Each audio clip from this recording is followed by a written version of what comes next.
Hello universe! Almost a year ago now, I quit my secure and safe web developer job to go out there and follow my dreams. Now, what happened in that year, I could have never expected in a million years. So today I would like to talk about that.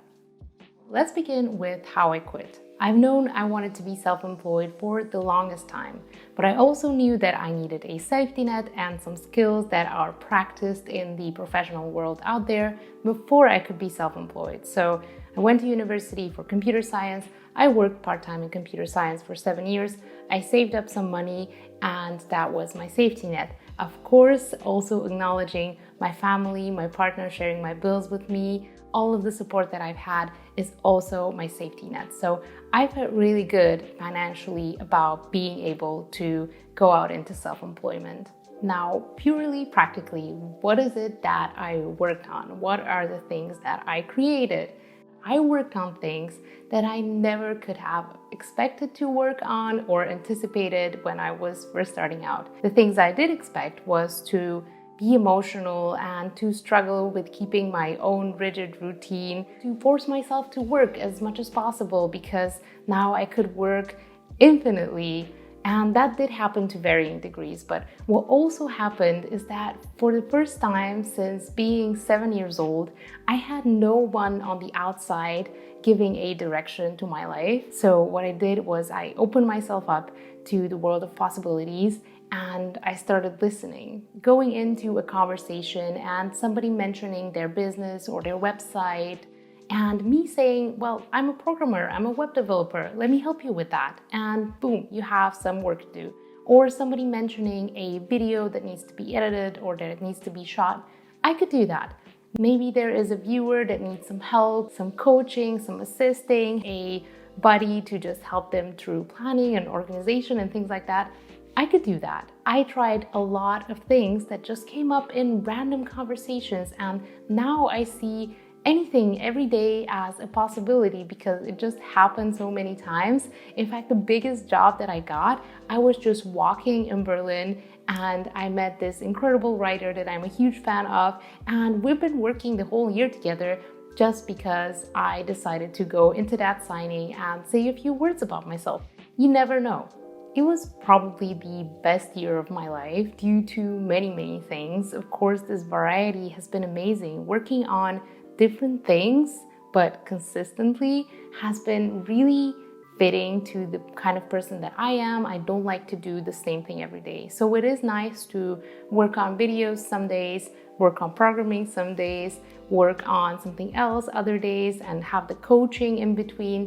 That has been really refreshing and really enjoying. And one of the most unexpected surprises of the year was that I actually ended up making about as much money as last year, but definitely just about enough to cover my bills because the expenses through the crisis raised. We're gonna talk about that. But because I was expecting really to make just the 80 euro that I normally make from AdSense, it was a huge step up from my fears and expectations, and I'm really happy with that. But if you would like to contribute to this channel, you can use the super thanks option below and make a small donation. It's absolutely optional, but you know, the option is there. I have learned an exorbitant amount of things that are really important that I'm going to share with you in the next chapter.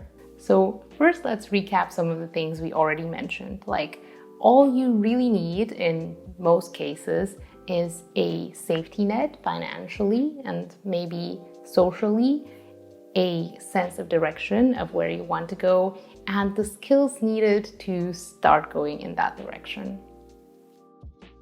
Second, going through your emotions in a compassionate and friendly way toward yourself is the best way to do it. Bullying yourself into just doing it and watching some Navy SEAL motivational videos on YouTube is not the best way to deal with your feelings. Third, don't try to look too far into the future and guess what's going to happen. If you think about yourself 5 years ago, do you think you could have guessed who you would be today?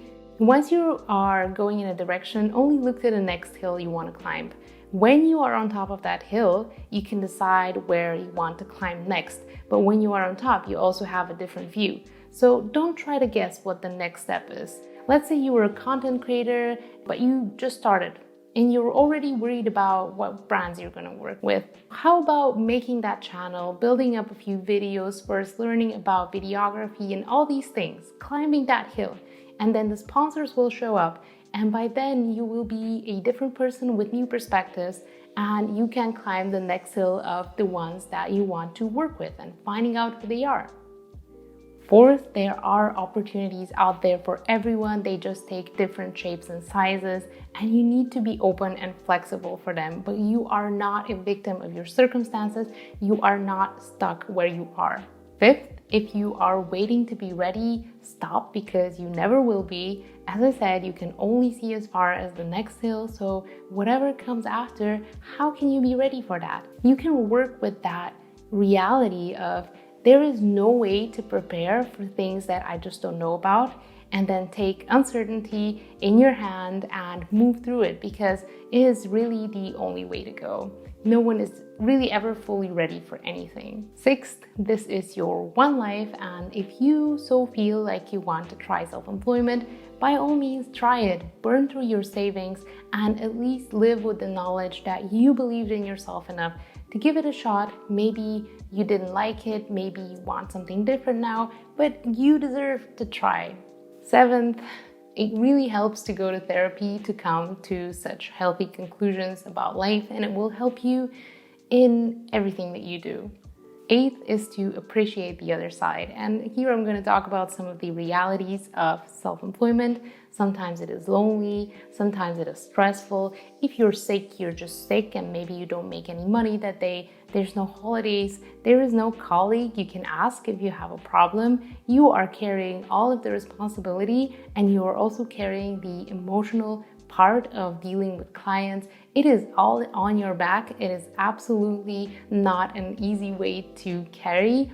So there is a good part to also working for someone else. There are many ways to be happy. There's nothing wrong with it. So just appreciating that there's both highs and lows of these decisions. Ninth, you will absolutely need good time management and organizational skills, and I am so glad I started learning those way before I started with self-employment. And 10th, probably the most important takeaway from these, the skills that you want to capitalize on in your self-employment are absolutely not the most important ones for you staying afloat and financially stable. Let me explain. Let's say you are a mid-tier photographer who has amazing skills at selling themselves and doing all the taxes, the business side of the things.